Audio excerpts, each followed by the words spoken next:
O, sakto, yung makakausap pala natin ay taga Davao de Oro na pag-uusapan natin. Alright, Yung kausapin Davao de natin. Oro. Sige, Oo, go. ito na, kausapin ko na po. 31 years old, isa pong magsasaka na malamang masakit din ang ulo ngayon. May asawa, 3 anak, si Kuya Marlon Vincentino. Marlon, good morning.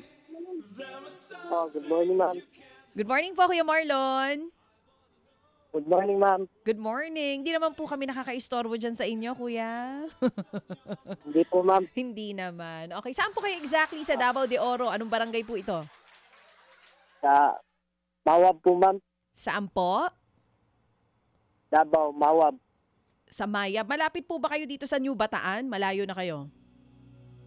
Malayo po, ma'am. Malayo. O sige. Kayo po ay farmer. Ano po ang itinatanim nyo? Mais po, ma'am. Gano'n na po kayo katagal na nagtatanim ng mais? Mga 7 years na, ma'am. Matagal na rin. Paano nyo po nakuha itong trabahong ito? Ito rin po bang kabuhayan ng mga magulang nyo? Oo po, ma'am. Namana sa mga magulang. So, sina nanay at tatay ay taga dyan din po sa Davao de Oro? Oo, ma'am. Oo. Ilan po kayo Dito po, ma'am. ilan po kayo magkakapatid? 2 lang kami, ma'am. 2 lang po. Nandyan din po sa Davao. Opo, ma'am. Sige po. Mamaya, pag-usapan pa natin yung kwentong buhay mo, Kuya Marlon. Ano muna yung Bible verse na binigay po sa ating kahapon? Okay, basahin ko po, ma'am. Sige lang po. Hebreo 12, verse 27. Ang katagang minsan pa ay nagpapahiwatig na aalisin ng Diyos ang lahat ng nilikha niya na nayayanig para manatili ang mga bagay na hindi nayayanig. Yun nga po, Hebreo 12:27, ang katagang minsan pa ay nagpapahiwatig na aalisin ng Diyos ang lahat ng nilikha niya na nayayanig para manatili ang mga bagay na hindi nayayanig. Kayo po ba, Kuya, ay matagal na pong nakikinig sa programa? Oo, ma'am. Oo. Sa TV po ba ito or sa radyo? TV po, ma'am. Sa 1PH po? Oo, sa 1-8, ma'am. Oh, gano'n nakatagal? Pakwentuhin mo nga ito. O sige, Itong pagkwentuhin natin. Marlon, sige. Marlon! Sir, Ted. Sige. Kwento mo nga buhay mo sa amin, please. Saan ka pinanganak? Saan mo nakilala misis mo? Sige nga. Ito po ko pinanganak sa Kuan, sir, sa Davao de Oro, sir. Sa Babini, sir. Sige, kwento mo. Nagkita Sige. kami sa asawa ko sa Mabini po, sir. Nagkita po kami sa asawa ko sa Mabini.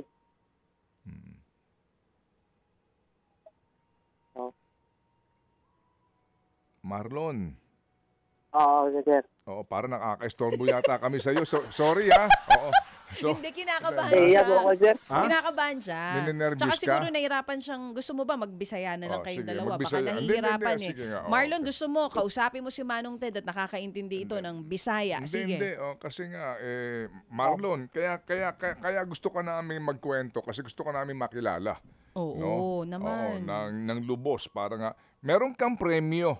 Naamoy premyo ba? 2,000 ang premyo mo. Sa mabalak gamitin? Ang palit ako ng bugas, sir. Bibili kang bigas. Meron bang, naandyan ba yung asawa mo? Tinuturuan ka ba niya sumagot? Nandito, sir. Sino yung bumubulong sa'yo? Asawa ko po, sir. Okay, yung asawa mo, binubulungan ka. Anong binubulong sa'yo?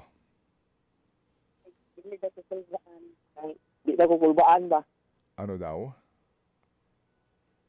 Ano po ulit yun, Kuya? Medyo Hindi ako kabahan, sir. Na hindi ka kabahan? Oo, kinakabahan siya. Oo po, sir. Gusto mo sige. yung... Tawagan ka namin pag di ka na Hindi, kinakabahan. teka lang, wag. Sayang naman. Ha? Sige, nandiyan ba yung asawa mo? Hindi. Oo. Tawagan ka namin pag di ka na kinakabahan. Hindi. Pwede ugma, bay? Ugma mo, tawag ni Utro para Ano yung sabihin nun? bukas na kami tatawag. Pag di ka na kinakabahan. Gusto mo ba, Marlon, ipagpaliban natin ito bukas o kaya mo na ngayon? Oo. Karon lang, sir. Karon na lang. daw, Okay, karon. Ngayon daw, karon daw, karon. Pinatatawa ko. Oo. Andiyan na ba si Brad Jeff? Oo. Anong balita? Okay, sige. Ganito. Marlon. Oh, Oo, sir. wag kang kakabahan ha. Sige. Pwede bang kausapin ko yung misis mo kung siya hindi kinakabahan? Oo, okay, sir. Sige, okay. Hello? Hello po, Sir Ted. Kinsa man eh? Asawa niya po, Maudi ay na. Unsa imong nga anday? si Jerlyn po. Kinsa? Jenny, JM. Jerlyn po, Jaylin. Okay, Jaylin. sige. Jaylin. Opo. Usay imong pakabuhi, day. Usay imong pakabuhi. Yung anak buhay po namin, sir. Oo, usay imong pakabuhi. Usay imong trabaho. Labor lang, sir. Yung nagli-labor lang pag may magpapatrabaho po, yun po. Nagle-labor para dito sa Opo. saan yan? Sa nagtatanim ba kayo ng palay? Anong tinatanim nyo? Opo, yung mais po. Pag may mais, magpapalibor po o sige. may magpapalibor po, magpapatanim, Oo. yung mag-harvest, yun po. Oo, kayo yung gumagawa nga ng labor. O sige. So, itong 2,000 na ating premyo, bibili nyo ng bigas kamo? So, bibili namin yung bigas, sir, at saka yung dingding na para ma-close yung yung Bahay nyo? bahay namin. Oo. Sige. So, kailangan mo ng dinding kasi hindi pa kumpleto mismo. Yan bang bahay ninyo? Sino ang nagpatayo niyan? Kayo mag-asawa sa tatay mo? Kaninong galing? Habilin po ng lola niya sa kanya po, mga ilang taon na to, mga 60 years na po. Okay. Sige. So, ito ay bahay ng lola nitong asawa mo? Opo. Alright. Opo. Sige. Ganito ha. Ganito. Jaylin, matagal na ba kayo nanonood sa amin? Kailan kayo nagsimula manood? Mga 3 years na po, yung 2022. Alam mo ba itong ating programa kung anong mga hinihingi namin para natin malaman lamang na totoo sinasabi ninyo? Yes po, kasi araw-araw po kami nanonood po. Sabado at linggo lang po wala. Ganito ha, Jaylin, wala namang problema doon sa pangangailangan ninyo. Importante lang, meron lang tayong kaunting prueba para sa patunay. Meron ka na bang ideya magkanong kailangan mo para makumpleto natin yung bahay mo, yung pader sinasabi mo, yung dinding? Opo, kasi 60 years na po to. Tapos kailangan na po siyang gibain lahat. Pero yung namin bubong po, ulan, para na po siyang binuhusan ng tubig kasi butas-butas na po yung yung sin niya. At saka yung sahig po namin. Hindi lang pala dinding yan. Bubong, sahig, buong bahay na pala yung kinakailangan gawin. Hindi po, yung dingding lang po yung gusto namin maayos kasi yung sahig po, pwede naman po siya yung bamboo po. Okay. Kukunin lang dahil kasi sige. may bamboo naman po dito. Meron naman. Sige. Meron ka bang estimate magkano kailangan mo, Jaylin? Di ko po kasi alam Hindi ko Hindi mo. kasi alam yung Opo. Sige, ganito. Padala muna kaming 2,000 sa iyo, ha? Okay? Yes po, Sir Ted. Sige, itong 2,000 nanggagaling ito kay Happy K tsaka kay Happy Man. Meantime, padala ka sa amin ng picture tapos tatawagan ka namin ulit. Kasi kahapon nakausap namin, nangako din kami tatawag kasi nga yung kanyang problema naman dun din ay yung kanya ding bahay, no? Na gusto niyang ipaayos yung kanilang dinding din actually ang gustong ipagawa. Pero balikan ka namin kung sakasakali. Padala ka lang ng picture para namin makita ang inyong sitwasyon. Okay? Yes po, Sir Ted. Salamat po, Sir Ted. Oo, tsaka sabihin mo... Kasi, Ano?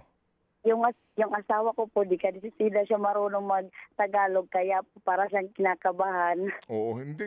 At tsaka dapat ikaw na lang kanina kaagad ang nakausap namin. Sabihin mo kay Marlon, huwag siyang kakabahan. Bakit? Buntis ka ba na naman? Ha? Kapanganak ko pa lang po. Ay, kakapanganak Ano ba kakapanganak ka lang eh? Kakabahan ka. Ikatlo po. Ha? Pangatlo na? Ilang taon na yung bunso mo? Ilang taon na? 1 year po. Oo. Sabihin mo kay Marlon, kabahan siya kung buntis ka na naman.